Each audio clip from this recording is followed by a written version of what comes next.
It's Feel Good Friday, where we try to share little snippets of life that help make us a little bit better. Today's theme is likability. I'm going to share with you a story about two people I remember from work, and I can't help but think how likable they were. One person's name was Danny, and I kept analyzing. Why do I like Danny so much? Same thing could be said about Grace.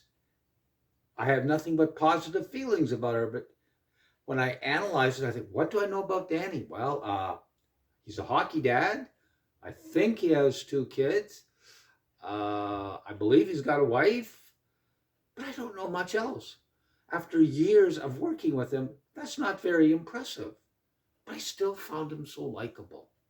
Grace, fairly new to the office, same sort of thing. I don't know too much about her. I believe she has a child. I don't believe she's in a relationship. It's irrelevant, but I still found her so very likable. Why? Why was that?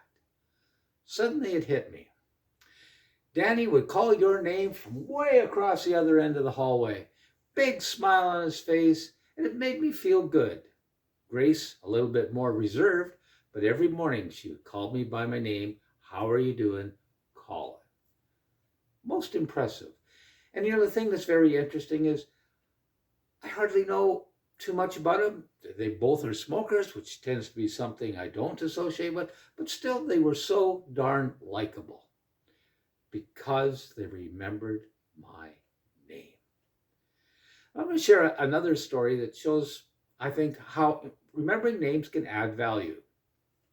I was in one of my many speech contests. There's a table topics contest, which is a 2-minute spontaneous speech, and a humorous speech that ran a little bit later, designed to be, surprise, funny. Now, the person in the table topics question was, who do you admire the most, or something of that nature? He brought up the name of Steve Jobs. Well, my speech was about hating everything to do with technology, so there's an obvious connection here. But I didn't remember his name. But I went and asked a friend to go find out what his name was. And when I came up, half an hour later, to do my presentation, not only did I mention Steve Jobs' name, I mentioned his name. And I think the audience, you could almost tell they respected the fact that I remembered his name. The gentleman involved came up to me afterwards and said, geez, I really enjoyed your speech. And you even remembered my name. That made me feel good. The fact of the matter is, I hadn't remembered his name at all. I had to be covert to go out and find out what it was. But still, it reinforces a very simple lesson in life. And it's the words of Dale Carnegie, that no matter what language you're in, the most beautiful words in that language is your name. So go out and call people by their name, throw a smile behind it, and let's have a great week.